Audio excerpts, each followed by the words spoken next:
significant work of the, gosh, what is the word I'm looking for? Imprint? But that's not it. Oh my goodness, what is the word I'm looking for? The design on the pan. Oh my gosh, what is the word? I cannot think of the word. No, not the imprint. Oh my gosh, I can't think of what it's called. The image that once was on this blush is really diminished, I guess I'll say, because I cannot think of the word I'm looking for. Embossing. Embossing. I did it. It's embossing. Oh god.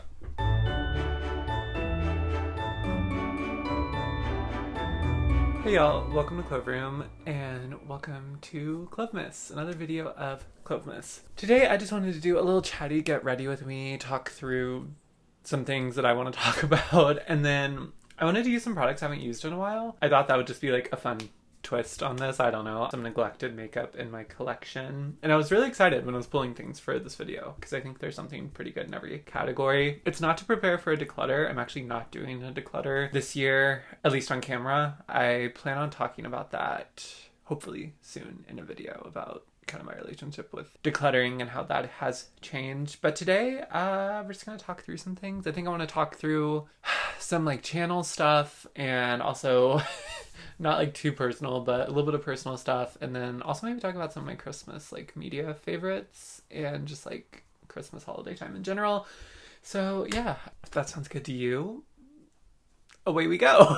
And if you are new here, welcome. My name is Cam. I'm a non-binary trans creator. I really love to make beauty content, but I love it to be focused on conscious consumption. I also love to talk about the internet, about culture, and about being trans and gender identity. So if all that sounds good to you, I would love to have you subscribe. Also, if you do enjoy this video, give this video a like. Helps me a lot. And without further ado, let's put on some makeup, because I'm feeling very, very barefaced, because I am very barefaced. I'm going to prep my lips with this Glossier MangoBalm.com. This is the old formula, but their updated packaging. I feel like I use this way more in the summer. Mango to me is like spring, summer. And in the fall, if I'm using something like scented, I want it to be like a little bit more cozy and sweet. This is obviously still great to use now. Has like the sheer as like peachy rose tint, but it like emphasis on sheer. Let me put my hair clips in. Don't need to do anything too fancy or extravagant, because I am actually in, wow, less than 3 hours. Ooh, okay, I need to, all right, we need to get going. I actually have a soccer game tonight for one of my soccer leagues. There is a bit of a joke among my friends that I am in way too many soccer leagues, which is true, and I'm actually going to do something about it kind of at the turn of the year. I've already started to do things about it, to be frank. Put some eye primer on. This is the Urban Decay Primer Potion. I've been really enjoying this so far. I think because like I wasn't using an eye primer, and I was kind of like, I feel like eye primer doesn't matter. Also, I do have residual glitter on just this eye.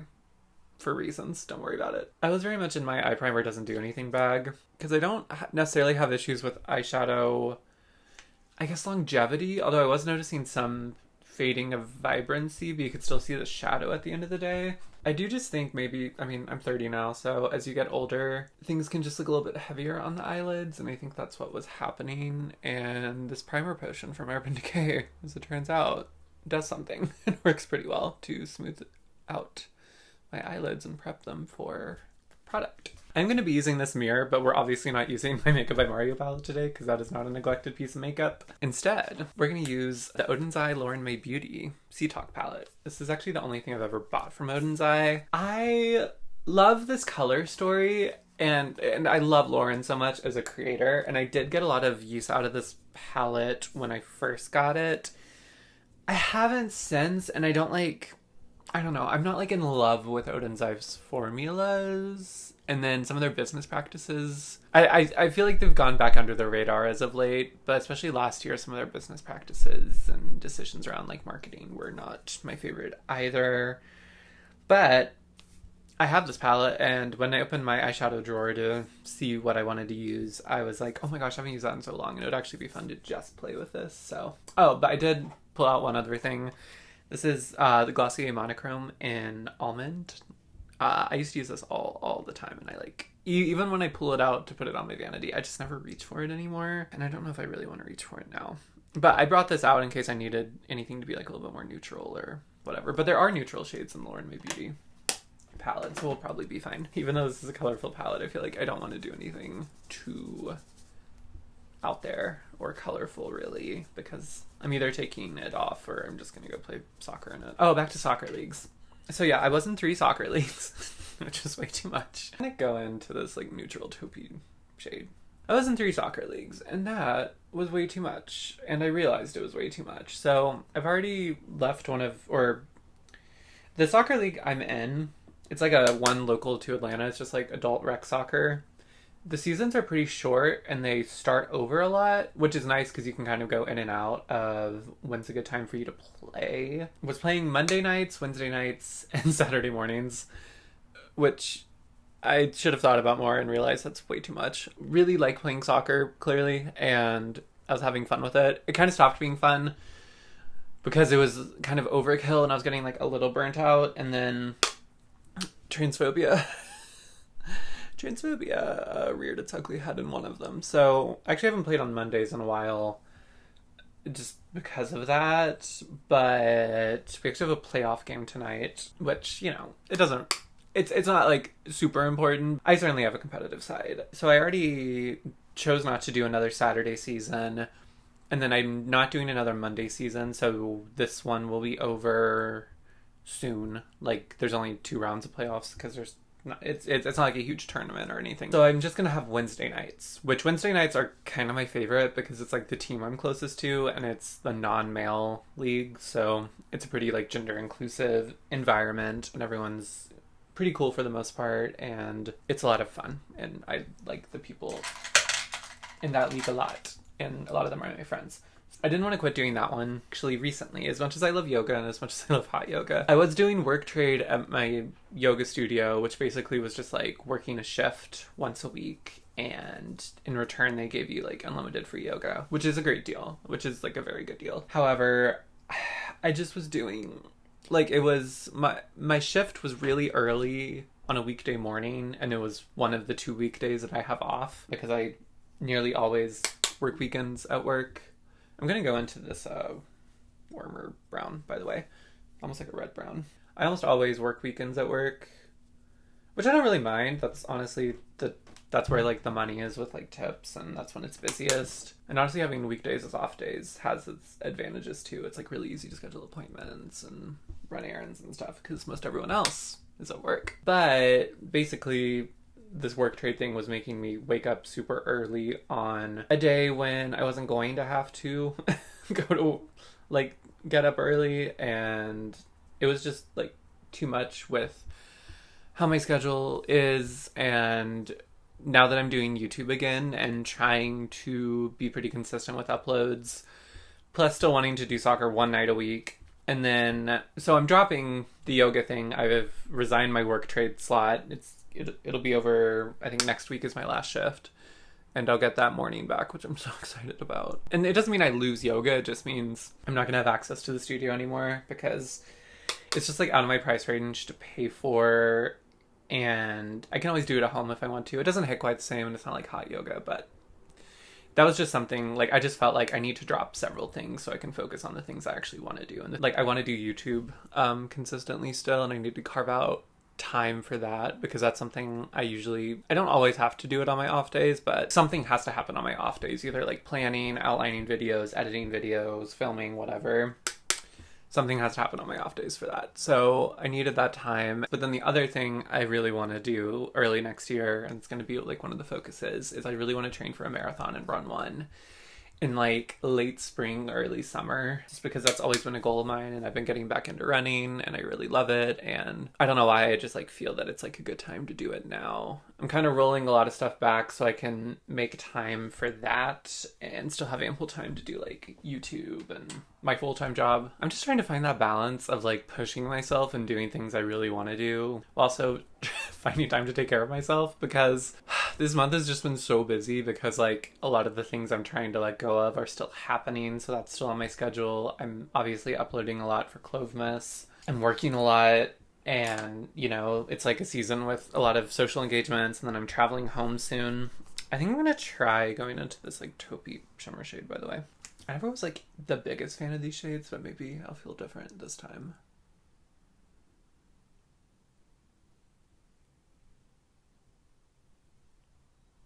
I mean, that's really pretty. I do like that, especially like a light wash of it. If I'm gonna do the marathon thing, I want to like sign up for the race and know where I'm doing it. I thought about doing one in Washington actually, so I can visit one of my best friends who lives out in the Seattle area and kind of have like a little trip for myself to look forward to. Because I've also thought about, depending on how things go in this country, that I may need to eventually move to like a more reliably blue place. And I thought about going out there and kind of like looking around at potentially where I would maybe want to land. I don't know if that's actually going to happen, if that's what I'm actually going to do. It's odd because Atlanta is such like a bubble and there's so many queer and trans people here, but then obviously we're in a state that the legislature doesn't reflect that the state holds like the queer capital of the South. And I thought the marathon could be a good way to go explore a place that I've been wanting to explore and see if it would be a good fit. Because I went to Seattle last year, actually around this time last year. I met Colin Queerbones, who's on YouTube, obviously. They just posted their Declutter, which I've been watching. I was able to meet them. I was able to spend time with one of my best friends, who again lives out there. I really love Seattle. I mean, I know a lot of people move there. I know if you're in Seattle, you're probably like, don't move here. We have enough people. And I don't even know if I would necessarily move to Seattle. It might just be like Washington State somewhere, or Oregon somewhere. It's hard because I love Atlanta and I love living here and I feel really good about the community I have here. But at the same time, I also don't want to settle in a place that is hostile to who I am, you know? And I just feel like there's so many unknowns right now with like what's actually going to happen and what's just being threatened with trans folks and with, you know, healthcare and all of that stuff. I mean, I think it's obviously different for trans adults, but I actually didn't even want to talk about this in this video. I just got on the subject. But anyway, going back to the marathon thing, I need to decide where I want to run one, if I want it to be like more local so it can just be like an easier car trip, or spend the time and financial resources to go out to Washington to run one. Or maybe there's an in-between. Maybe I don't have to go to the other side of the country. But anyway, that's all swirling around. Then I also need to decide on a marathon training plan. I haven't done a full marathon before. I've done a couple of halves. I need to decide what I want to do in regards to training, what that is going to look like. I have like a couple of plans I'm looking at. If you have any suggestions and if you've ran marathons before, especially like, I mean, I guess if you've ran marathons, you've done them as beginners because everyone starts somewhere. But if you have any suggestions, please let me know in the comments. I'm trying to decide. I really do like this eye look. It's like very basic and pretty. I feel like it needs something though. I'm trying to decide if that something is going to come from this palette. But I don't know if I want to go like this colorful really. I may go on the lower lash line with a little bit more color. I think I just want some liner. I'm not going to pull anything out for that or anything new out for that. I think I'm just going to use this Makeup by Mario palette and just go into this dark brown. I also did want to talk about some channel stuff, if you will let me. I mean, I guess you don't have a choice. I mean, I guess the choice is you could click away when I start. I mean, Cloveness has been a lot, but I've been having a lot of fun uploading again. And I remember having a lot of fun with it last year, and then obviously I kind of stopped posting in the new year. Or not like right in the new year, but soon after. I think in February is when I stopped posting. And I'm trying to think about like what I want to do so one, that doesn't happen again, because I want this to be like a more consistent thing. I don't want to just pop up in the fall and do Cloveness and then leave for the rest of the year, although that would be kind of funny too. But I want this to be like a regular thing in my life because I really do love doing the work of it, and I think it's good for me to have a creative outlet. And one of the things I've been thinking about a lot, and I know I've mentioned it before, but I'm still thinking about it, and I've definitely got some of y'all's thoughts on it too, which has been helpful. But one of the things is what I want to do about like affiliate links, and there haven't been any offers for PR yet, to be clear, if that's something I want to do. Like, obviously, if I start using affiliate links, I will let y'all know, and I will make that very clear. Same if I ever get PR down the road. I really have been thinking about it a lot, and I don't have an answer yet. I think I still need more time to think about it. I just feel like it's kind of what's, like, expected of me, or kind of the usual thing that happens when you're a YouTuber. When you start getting more views or start getting more eyes, you'll start getting more PR opportunities, you'll start getting more affiliate opportunities. And I just don't know if that's the route I want to go down. I just think that that obviously changes things, right? Like, to make this, like, you can make the type of content I make and do all of that. To be clear, a lot of people do it quite successfully. I have to decide what I want to do for myself, and I don't want to do anything just because other people are doing things. I want to make every choice pretty deliberately. I'm just like thinking about that a lot and thinking about what maybe that would look like for me. I mean, part of it is like, it's a way to make a little bit of money. I know at my size it wouldn't be a ton of money on affiliate links right now, especially because I wouldn't be pushing them to you at all. Content would be the same, I think. I think it would still be pretty like, you don't need to buy this, you don't need to buy this. Like I said, just receiving PR changes your relationship with buying makeup, and I feel like it would just change how I would have to make content, my relationship with buying cosmetics, because I would potentially be getting some for free. And again, like, no one's offering anything yet. I'm just like, if I continue to grow, I would think it'll eventually be a thing, unless I don't want it to be, which I don't know if I do. I don't know. I'm really thinking out loud here. And also, like, whatever decision I make doesn't have to be, like, I reserve the right always to change my mind and adapt to things and all of that good stuff. I don't want my content to become dependent on PR. Like, I don't want to have to change the videos I'm doing because I got something in PR. I don't want to have to like rush to get a video up because I got a palette in PR. Like, and I just wouldn't. I think I have very little interest in being a review channel and doing dedicated makeup reviews. And because I don't have interest in that like work or that vertical really, it makes me think maybe I just don't go the PR affiliate link route. Like, maybe I just stay with what I'm doing now and I'll continue to grow. And I would maybe want to do a Patreon down the road, or have that be an option for people who view my content, because I do actually think supporting content creators directly, I like that idea more than supporting us passively by buying things you may not need. I'm just thinking out loud, and again, I want to be so clear. I'm talking about myself, talking about my channel, talking about what I want to do. I'm not talking about like what other people should do or commenting on whether I think other people are making the right decisions. I think everyone makes the right decision for themselves. I just want to make sure I'm making the right decision for myself in that regard, which is why I'm like thinking about it so much. You can definitely give me your thoughts in the comments. I have gotten like, you know, some people saying like, oh, I wish you did affiliate links because I want to buy this because of you, which is very nice, but I just don't want to do something I'm not ready to do yet. And I don't know, like, I feel like in the macro, it really doesn't matter what like a small YouTube channel that probably doesn't stand to make that much money on these types of things does, but in the micro, it feels really important. Because I think one other thing I've heard is that what does it matter? Plenty of people who maybe misuse and over promote consumption use those avenues, or you're already making money from like, and I'm not making much money at all, but I am now monetized on YouTube, so I'm making money off of ads that I don't control being shown on my channel before you watch videos. I know, like, profit share with YouTube, there's a chance, like, you may see some ads I don't agree with, or some products I don't agree, like, you know. So, like, if that's happening, then why does it matter if you also do, like, affiliate links and, or potentially ads, PR, whatever. The world is such a dumpster fire. Why deprive yourself of, like, an opportunity that could maybe be good for me, or maybe help me make a little bit more money on this side project? And I understand that perspective, but I am a big believer in, no matter how small it seems, like, what you control is precious. And I can't control what ads are shown on my videos. I can't control what other influencers do. I can't control what other YouTubers do, but I can control what I do. And I can control the decisions I make on my channel and what I want to do with this platform and this project and this channel. And I don't think because other folks or other platforms or whatever the big macro stuff is, I don't think because that is already bad means that I make decisions I'm not like happy with or comfortable with.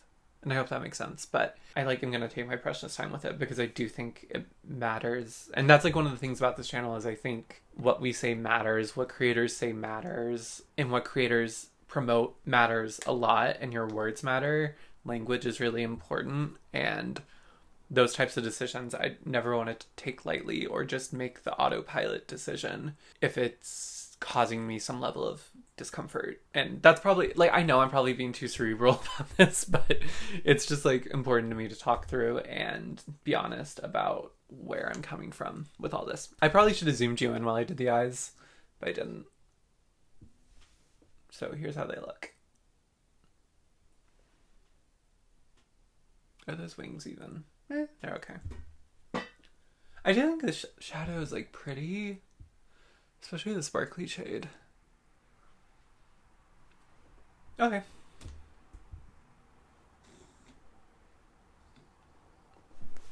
Again, I'm not like looking to declutter anything or declutter this palette, but I just wanted to pull it out and see what it was looking like these days.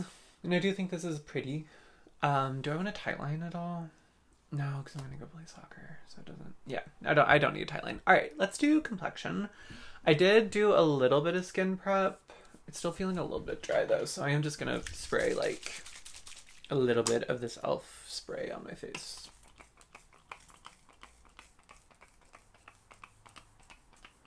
All right, let's talk about something that isn't. I'm not overthinking. Because I've been so busy, this is so sad. Like, Cloveness has obviously been a big part of this holiday season for me, which is great, and I love that. But because I've been so busy, I haven't watched, like, or really done any Christmas or holiday stuff. And again, I say Christmas because I personally celebrate Christmas, and that's the holiday I celebrate this season. Obviously understand that some people don't celebrate anything or may celebrate different holidays, and I want to be clear that me using Christmas doesn't mean that's like the default for this time of year. It's just me saying Christmas because I personally celebrate Christmas. And yes, anyway, so there's a lot of Christmas stuff I like to do, and I haven't done like any of it yet, and it's kind of a bummer. Like, I haven't baked anything, which I haven't really been baking that much this year anyway, which is kind of a bummer because I really do kind of miss baking. I made something for a Friendsgiving and it was a lot of fun. Oh, I should tell you what I'm doing. I'm going with the About Face foundation in L1 Neutral. Tom actually passed this along to me, and I really loved using it earlier this year, but I've just been using other stuff lately, so I wanted to remind myself what I thought about this. I do actually like that it's a doe foot. I know a lot of people are like, I wish it was a pump, but I like a doe foot. But I did want to talk about some of my Christmas media favorites. Again, I haven't like watched anything this year, which is unfortunate because I love a Christmas movie. I really want to watch the new Lindsay Lohan Christmas film. The one last year was so bad, but she was so great in it. She's such a star. She's such a star. Like, I hope she wins an Oscar in my lifetime. And I think she could, because I think she's such a wonderful actress. Like, she's just such a star. And then some of my favorites I haven't had a chance to watch yet. Love Actually. This is embarrassing. Love Actually is my favorite Christmas movie of all time. I know that is very problematic because it is technically a bad film. And it's also problematic because that movie is so problematic in so many fun and different ways. But it's my Christmas comfort movie. And I think it's because I was thinking about this today. I was like, why? Because I like love a cheesy rom-com. I love British rom-coms, and I love Christmas time. So all of that like smushed together is so delicious to me. And all the like different storylines and how they intersect. I just think it's fun. Oh, and I should tell you what I'm doing. I'm going in with this Tower 28 concealer. I don't even know why I still have this. I really probably should have decluttered this by now. This is in the shade CC. I haven't used it in forever because I do not remember liking it at all. And it's probably a little dark for my preferences these days. But I figured I should maybe use it. I started watching Love Actually a lot every year. I think maybe in college, but then it really became a tradition for me when I lived in South Carolina. I worked at a newspaper when I lived in South Carolina, and I worked on the print production desk.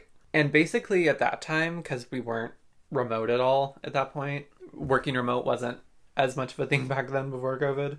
Because this was like 2015, 2016, nearly 10 years ago, which is, no, wait, it's 2016, 2017. Still like 8 years ago, which is more than I can think about right now. I can't handle that. And at that job, it required a lot of holidays on working on the job. Like, it was nearly impossible to get holidays off, especially Thanksgiving or Christmas. And if you did get one off, it would be like one per year, which was an adjustment because I really love going home and spending holidays with my family. And it was hard because I didn't have a lot of friends in South Carolina because I was moving there from like school, like going to undergrad in Kentucky. Like, I'm a lot better in social situations now, and I'm a lot more outgoing, but I was so introverted back then. So I didn't really have, I think this brush may have had blush on it before. because I think I just blended a bunch of blush right there. Okay. I was spending like Christmas alone, which was new to me, because I always went home to Kentucky and spent it with my family. So that was hard. And one of my favorite things to do every night was to watch Love Actually, because it was such a comfort movie. I didn't even have a TV. I would just watch it on like my laptop in bed. And I would like go to sleep to Love Actually every night. And I think that's part of why I have such a soft spot for it. This concealer actually doesn't look that bad. Although it is dark. Maybe that's why I'm looking red there. It is a little dark for me right now. But I thought about that before. And I'm actually going to go in with a product I don't know if y'all know that I have. This is the REM Beauty Concealer in Fair 1. It's the white shade. I was Chapel Roan this year for Halloween, and Ulta, when I went in to get a white foundation, I wanted the LA Girl one. And they were basically out of all the drugstore white foundation options. I'm guessing because there's a lot of people either using white foundation for their Halloween looks, or maybe a lot of Chapel Roans in Atlanta, was my guess. But this was like the only real white option available in store, and it was more than I wanted to spend. So now I just have this, which I can use for like, I guess, special effects makeup. But I don't ever do special effects makeup except for like maybe Halloween. So, I'm going to try to use it when I can, and since I kind of need some brightening right now because I feel like my under eye's dark, I'm going to try to use this. I really only used this when I was Chapel Roan, and then I was trying to use it as eye primer. It didn't really work very well. So maybe it'll be a good option if I ever want to brighten a concealer. But yeah, I think that's why I have such an emotional attachment, and why Love Actually is my favorite Christmas movie, because I think it did actually give me some comfort when I was having to get used to, and I mean, and that's like adulthood too, like you don't always go home for Christmas every year. I love Community is one of my favorite shows of all time, and I would argue it's the funniest show of all time. It is just, the jokes are like a mile a minute, but they're so clever and funny and dark, and that show just goes so many interesting places. And yeah, it's one of my favorites. But their Christmas episodes, especially the one where they all turn into claymation, I went ahead and did my brows off camera. That REM concealer looks pretty good, I would say, over the Tower 28. I mean, I don't know if I'm going to do that every day to counteract, because I already don't love the Tower 28 formula, although it looks okay right now. And I feel like with the REM, it's like a cool idea, but I don't know if I'm fair enough for it to be like worth that, and not just because it just can kind of be hard to like blend in since it's such a white pigment. Just having a lighter fair concealer to brighten with is a better idea. For my bronzer, I'm going to use this Glossier Cloud Paint bronzer. Actually, one of the most popular videos on my channel is about this bronzer release and trying it, because I think I was one of the first on YouTube to have a video up, which was not, I knew if I got it up that day it would probably do well, but you know, it's not something that normally happens to me, since, as I say, I'm not like trying to be that much of a makeup reviewer. Liquid bronzers, I find hard. Like, I just feel like they're harder than like a cream compact. And this one is so sheer and fair, which I like a bronzer that's not super contrasty, but I find it sometimes hard with the cloud paints to find an in-between of not having enough product and them being too sheer, or them not being blended in well and just kind of looking like unnatural, which is why sometimes I don't reach for them as much as I should, even though I do like them and I like the formula and I like the colors. That's looking pretty good. I also have just been kind of liking powder products lately more than creams, which isn't historically how I feel about makeup, but I don't know, I've been very into powder, like bronzer, instead of doing any creams. That looks pretty good though. And it doesn't, I've never used up a cloud paint all the way. It feels like, because I used this for a while, and I was also sometimes mixing it in with stuff to use as like bronzing drops. It doesn't feel like there's a ton of product left in these, but I feel like what I've heard is you think you've almost used it up, but then this stage where it seems like a lot of the product's gone, it's actually just air out of like the tube, and it lasts a lot longer than you think it's going to. This is actually looking really pretty. I know it's not that, like, I always just think in my head liquid products are going to be super hard to apply, But all I did was like put some on the back of my hand and then grab it with this fluffy but dense brush. It's a phytosurgence Sky Fluff. That was really easy and it looks really pretty. Okay, that's nice. Christmas music. Maybe not a surprise if you've paid attention to my videos, but my favorite Christmas music artist is, of course, the iconic princess of Christmas, I would say, Kelly Clarkson. For blush, I'm going to go in with Condensate by Phytosurgence, and I'm actually going to later top it with mcgrath Fleurtacious. This was like my favorite combo last year, and I haven't really used it much at all this winter, so I was excited when I realized, I was like, oh my gosh, I should use that combo again because I loved it so much last year. Kelly Clarkson, in my opinion, has made by far the best modern, like, Christmas albums. Wrapped in Red, which is her first one, I feel like has now, as it should be, is known as a Christmas classic. It has Underneath the Tree on it, which is her biggest, like, original Christmas song. And it's such a great song. It has that kind of, like, Phil Spector Wall of Sound energy to it, which, terrible, terrible man, if you look that up. Gosh, he was not well. And Wrapped in Red is just, it's such a great album. And I think a lot of people know about that one. I feel like what people need to pay more attention to, though, even though that's a great album, her second Christmas album, When Christmas Comes Around, which is kind of her more heartbreaky Christmas album, because Wrapped in Red came out, I think, when she was in like kind of the early stages of either being married or with her husband, her like ex-husband. And When Christmas Comes Around talks about breaking up with somebody around the holiday season. And it's, I think, just as good as Wrapped in Red. The opening track, Merry Christmas Baby, such a good song. Christmas Isn't Canceled, Just You was like the single from that one, which I like too. By far the best song on that album, though. It's like the original, like best original song, and also probably just my favorite from the album. Although I do love her version of It's Beginning to Look a Lot Like Christmas. I love when she goes like that more old school vocal style. But Merry Christmas to the One I Used to Know. It is the best heartbreaky Christmas ballad of all time, I think. Like, it is so good. And it's so heartbreaking. And like, oh gosh, and of course, and I know when Christmas comes around and the snow falls like a fresh dot on the ground, you're not the one I'm missing. He left long ago. So Christmas Eve, my gift to me, is dancing with your ghost. So Merry Christmas to the One I Used to Know.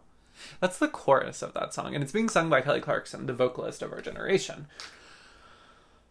Even if you're not going through a breakup, it is just beautifully melancholy, and just the images she's like giving you in that song, and her vocal delivery, like her vocal delivery throughout her second Christmas, I mean, her first Christmas album too, but I feel like her voice oddly gets produced the best on her Christmas albums for whatever reason. Maybe it's because they use more traditional production techniques and they're not trying to make it as poppy, but that like more traditional pop, old school vintagey style she kind of implements in her Christmas work is, I think, so suiting for her voice. And it always just sounds so rich and decadent and delectable on her Christmas records, and I think her second Christmas album is no exception. But I think less people know about it than her first, so I just wanted to say here, Merry Christmas to the One I Used to Know. Go listen to that song. Unless you're going through something and you don't want to cry, then maybe don't listen to it. For my highlighter, I'm going to go in with Ritual de Fille Icebow. I know I talked about in my last video, my empties video, how my first Ritual de Fille order experience, the products I picked out, most of them were not for me. This was the clear winner of the order, and I don't use it enough, even though it's like this beautiful taupey lavender highlighter, and it's so gorgeous. And I love that it goes on with a brush really well, which I feel like you don't expect of like a cream highlight formula in a pan. Like usually, like, and you can use your fingers with this and it looks really good, but I kind of prefer it with a brush just to get the placement. I don't know. It's so pretty. It's so impactful and makes your cheeks look really glowy and dewy and beautiful. And I love the color of it because I feel like it's just this really unique, like I said, taupey, iridescent, lavender tinted product. But it doesn't look too done up and it doesn't emphasize texture. And I've actually used this over powder too before, like a powder cheek, and it it's able to go over powder somehow. It's a really lovely, lovely formula. And it smells so good. I feel like some people don't like the scent of Ritual de Fille products, but like the lavendery, rosy essential oil smell is something I love, so I'm into it. Now that we're extra, extra dewy, I'm going to go in with a couple of powders I haven't used in a while. I have the Charlotte Tilbury Flawless Filter Powder. I don't know what this one's called. Her famous pressed powder. I have a mini that is very panned. And then I have the Chantecaille Perfect Blur, the glow version that I don't even think they make anymore. I think it was limited edition a few years ago. Tom actually passed this on to me and I love it. It's really gorgeous. I just like the depth I get with my Hourglass powders better, since there's like a darker one and like a really bright white one in that face palette I have from them. And I think they're pretty much the same finish, and I don't see a ton of difference when I use this versus the Hourglass. This one may be even more blurring. I like the colors of the Hourglass ones a little bit better, and yeah, so that's why I've used those more than I've used this. But this is a really gorgeous product that I think is beautiful too. So I'm going to use those two powders. I don't use the Charlotte Tilbury one, not because I don't like it. I think it's a good enough pressed powder. And I actually have a backup that Tom actually passed on to me too, that's like the full size. So the thing about this is that I don't like how it darkens my makeup. Let me see if I can demonstrate it. It really, I feel like, especially when I'm trying to go for a brighter look, just darkens everything, even though this is like the fairest shade of their pressed powder. Oh my goodness. And recently I mentioned that I wanted e.l.f. to come out with a pressed version of their Halo Glow powder, because I have the loose original version, and apparently they are. It isn't available yet, but I saw on some new makeup release accounts that it is coming. And see, I feel like as I was doing it, I was like, am I wrong? But then I like lean back and I'm like, now I feel like you can barely tell that I put like blush and bronzer on, because I just think it darkened everything so much, which is why I don't really like to use this a ton in the winter. I am just going to go ahead and blur all over with the Chantecaille powder. But I've definitely, like when I was using this powder a little bit more regularly, I would get the same comments that I get when I wear my Hourglass finishing powders of just like my skin being perfect and like looking perfect and looking like really, really blurred. I think it's a lovely product. I don't know how much it differs from the perfect, like the version of the Perfect Blur powder that they have, that this is like a glowy version of. I feel like I've heard different things. I've heard some people say this wasn't as blurry, and then I've heard other people say it's basically the exact same thing with like maybe like a pinch more glow. I do like it though. I do think it adds a really beautiful blur and is quite effective at that look. It is nice to have like a compact of a finishing powder instead of just like the face palette from Hourglass, but I honestly, like I said, reach for the Hourglass one a little bit more. Alright, I feel like my face looks so flat now. Charlotte Tilbury powder. I don't know. I'm going to go in with Pat McGrath Fleurtacious. I still have not hit pan in this blush, even though it's been in a million project pans, and I've like made significant work of the, gosh, what is the word I'm looking for? Imprint? But that's not it. Oh my goodness, what is the word I'm looking for? The design on the pan. It's not imprint, right? Oh my gosh, what is the word? I cannot think of the word. No, not the imprint. Gosh, I can't think of what it's called. Anyway, the image that once was on this blush is really diminished, I guess I'll say, because I cannot think of the word I'm looking for. But I'm just going to put a little bit of this on over the phytosurgence condensate. Embossing. I did it. It's embossing. Oh god. Embossing. It's embossing. That's what I was thinking of. Oh, thank god. Okay. So glad I thought about that. Wow, this blush is so pretty. What a pretty neutral pink blush. My other like Christmas music idol, I mean obviously Mariah Carey, because she's like already the queen of Christmas and we all know that, and I love Mariah. What I grew up listening to the most though, and what I still listen to sometimes, is Amy Grant, who is actually a Christian singer, although I think she recently came out in support of, which obviously being a Christian doesn't mean you don't support LGBTQ plus people. That's becoming less obvious in modern day America. She, I think, came out in support of LGBTQ plus folks recently, which I really appreciated because I love her. Her Christmas music was like the Christmas music of my childhood, and I will always go back and listen to it. I don't know if it's something that if I hadn't heard it as a kid, I would like run to now, but I think Tennessee Christmas, and then there's an album of her in a really cool like white coat, or no, it's a red coat, I think. I forget the actual name. It might just be like Merry Christmas or something. And that one of her like in the front, and she like by this tree, and she's looking like really like. That's the other one I really love. At my childhood church, every Christmas, there was this woman who would sing, I think Christmas Eve, every year. And she would sing an Amy Grant original, or the Amy Grant original song, Breath of Heaven, parentheses, Mary's song. And it's like the song from Mary's perspective about like traveling with Jesus. And I mean, it's obviously religious, but like this woman, her name was Ginger. She would like stand at the pulpit and just like sing this song. And I remember it was like one of my first memories as a child being like, I think I stan her. Because like every year I would look forward to it. Like, and we all would, the whole church would be like, Ginger's doing Breath of Heaven today. Like, she had like such a beautiful voice and a presence. And it was like so...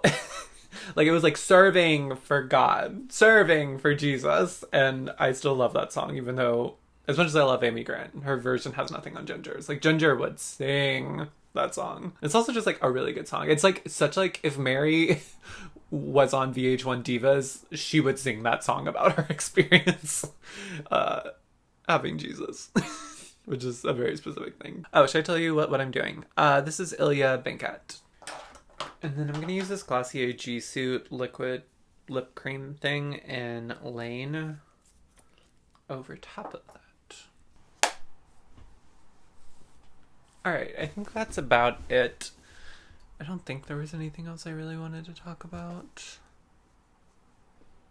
I did have Mickey's Christmas Carol on here, the version of the Christmas Carol with Scrooge McDuck as Ebenezer Scrooge. And that's my favorite Christmas Carol because I'm a huge fan of, I think I've mentioned this maybe before, but it was a while ago on my channel. I love all of the Disney ducks, like Donald Duck, Huey, Dewey, Louie, especially Uncle Scrooge. Uncle Scrooge is probably my favorite. Any of like the comics or movies or TV shows like of that universe, because I don't know, I've just always, since I was a kid, kind of had an affinity for those characters. And my friend, I have to show this gift my friend got me this year. Found this like amazing vintage glass that was, I guess, advertising Mickey's Christmas Carol, and it has Scrooge on it. Let's see.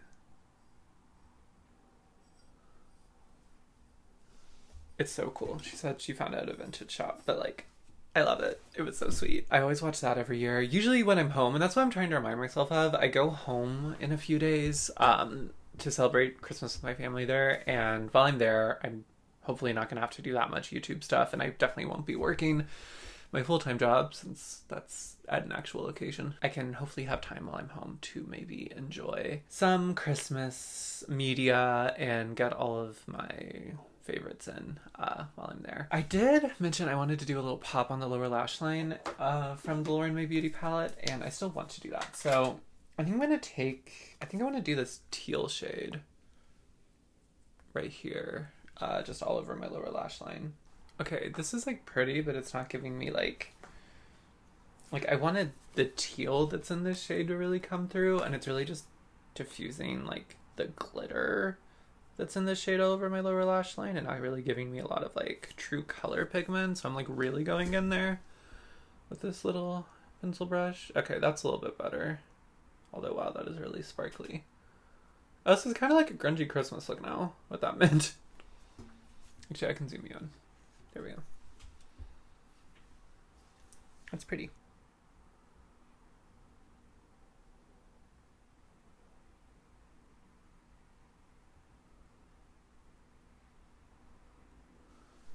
Yeah, a little red and green situation, but non-traditional. I like it. Actually, I haven't used this product in a while either. This is the Fenty. Look at how much pan I have on this highlighter. It's not exciting.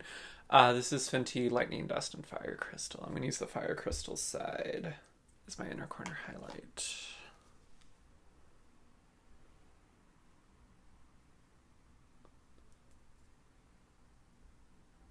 Alright, y'all, that is the finished look. I hope you enjoyed this little chatty get ready with me. Let me know if you have any thoughts on anything I said, or if you have any Christmas media favorites you think I should check out that I didn't mention, or if you also are somebody who has a special place in your heart for Love Actually. If y'all enjoyed, thank y'all so much for all of the love and support this Clovemas. It really has been, not that this is like the last video of Clovemas, but I just felt like being thankful for a second. Because I'm definitely like growing, and also it's just cool to see so many like familiar faces return like video after video, and to talk to y'all in the comments. And yeah, I just really appreciate it. I'm really grateful for it this year. So thank y'all so much for being here. If you did enjoy it, subscribe to see future videos. We have a lot coming with Clovemas. If you did enjoy, like this video, give it a thumbs up. Helps me a lot in the Wild Wild West YouTube algorithm. And I will see y'all soon. We're gonna be okay. Bye y'all.